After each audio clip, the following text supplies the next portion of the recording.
Yeah.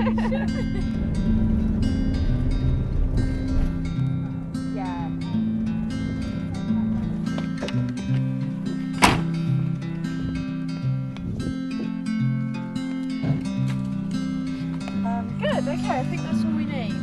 Woo! Right, let's do it. Oh, Tim was already eating over the mud. Hi guys, it's September, which is a perfect time for mushroom picking. We've had loads of rain in the past couple of days, so we've come out to the woods to see what we can find. Let's go.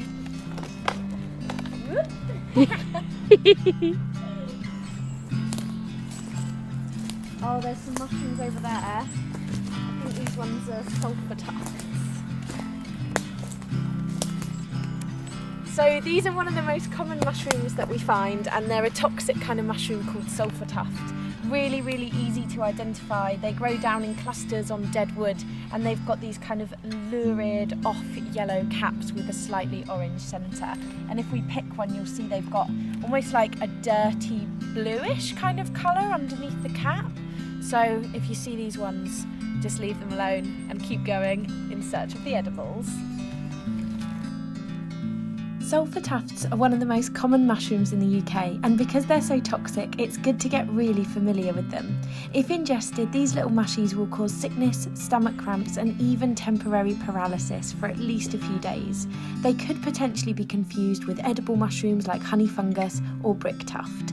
Look for that yellow stipe with no ring, the tightly packed off yellow gills with a blue tinge, and the yellow cap with a drop of orange in the centre.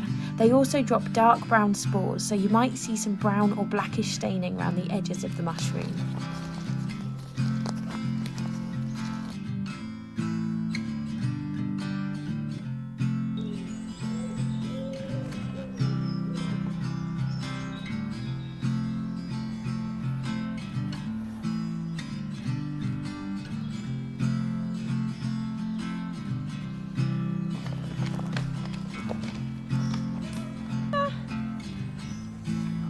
I could sleep in here.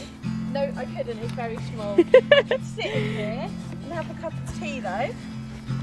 Oh, luxury.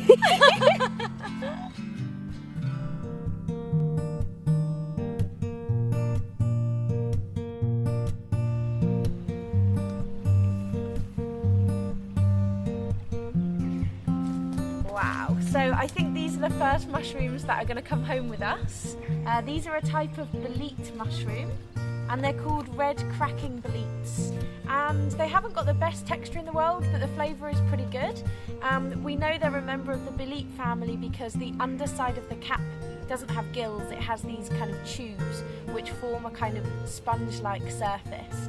And they're bright yellow, and the reason they're called red cracking bleats is because the top almost looks like it's been cracked. They've kind of got a reddish tinge to them, and then there's another little reddish tinge at the bottom of that yellow stipe as well.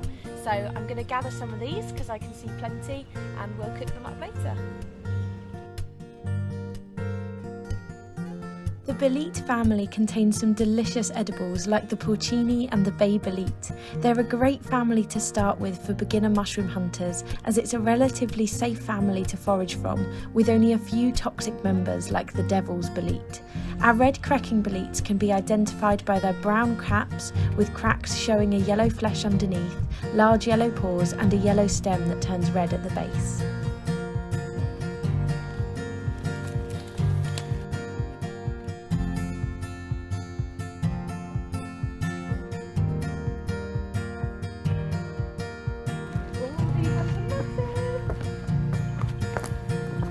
Oh, I just nearly decked it. But look how big they get. I mean, I'm not going to pick that one. It's already kind of out. It's already out. But look, it's huge.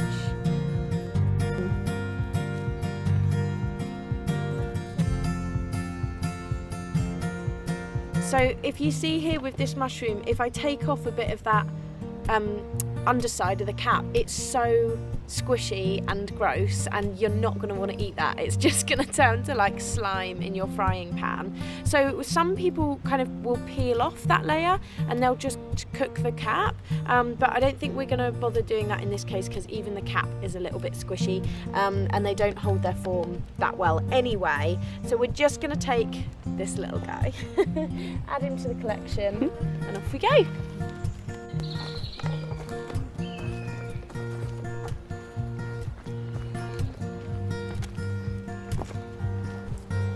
We also spotted this incredible Panther Cap. It was pretty old and had been munched by slugs, so it's lost some of its defining features like the ring that would usually sit round the stipe. It's so important to only ever try identifying mushrooms when they're in the prime of their life for this exact reason. You want as many clues as possible to help you arrive at a positive ID. Anyway, this is another toxic mushroom which contains psychoactive compounds. Like the fly agaric, it has a history of being used for spiritual and religious purposes, but it isn't one to mess about with. It can cause vomiting, stomach cramps and acute respiratory failure. Look for a brown cap with white spots, white gills and a white stipe that becomes fleecy with age, as well as a smooth ring that sits around the stipe.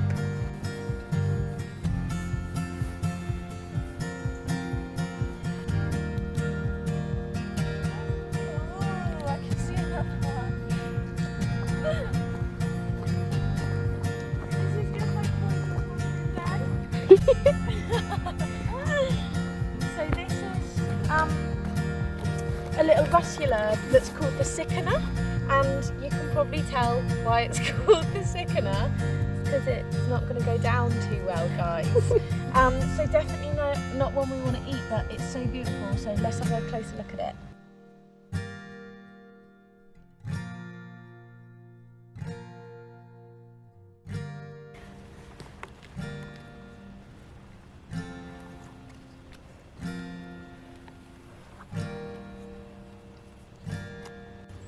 So the sickener is a member of the russular family, which is also known as the brittlegill family, and the distinctive features of that family are a simple white stipe. So literally, usually they just look like little stubby pieces of chalk, and then very brittle white gills. So you can see they're pure white underneath, and if I run my finger along them, they're going to kind of flake off because they're so brittle, and they'll end up looking like little chopped almonds in the middle of your hand.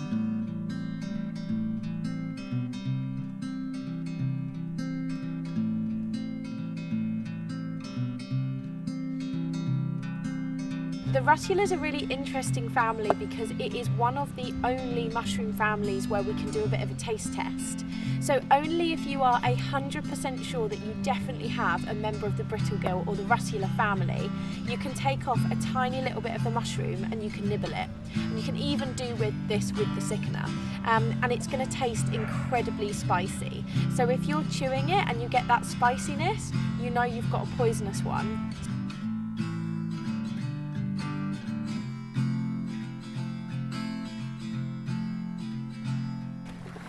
So these are full chanterelles. So I just got my hopes up because I thought maybe we've got some late chanterelles going on.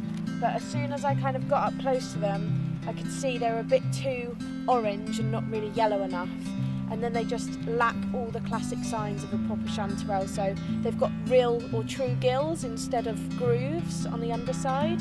And also the inside of the flesh isn't white, it's orange. So we're going to leave these ones here because this is another one that's going to make us sick. Fingers crossed for edibles, please, everybody. These little mushrooms can be pretty infuriating to find, especially when you're on the hunt for true chanterelles. But their bright orange colour stand in contrast to the bright yellow colour of the true chanterelles.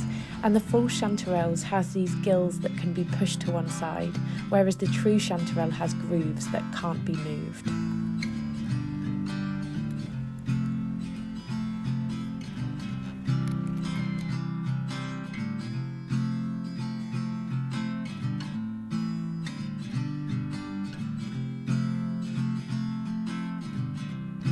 I've also just spotted this baby beefsteak mushroom.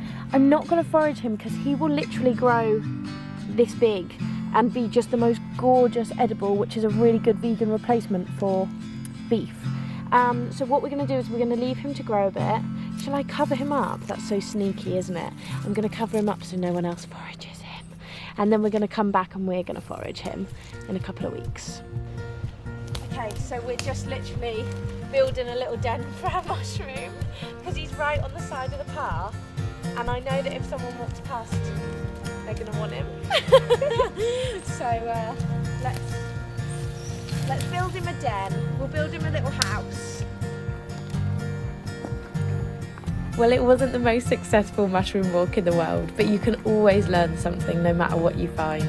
We went home with a beautiful basket of red cracking bleats, which I'm going to fry and have on toast, and I can't wait to come back in a few days to see how this beefsteak mushroom's doing. Thanks so much for joining us for the adventure today. I so hope you had a good time. Please do consider subscribing and let me know in the comments what you'd like to see next.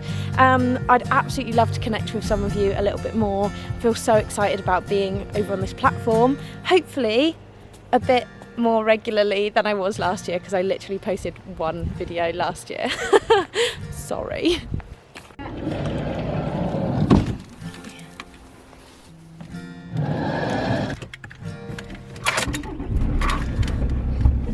We're going to drive the whole way backwards. Skirt.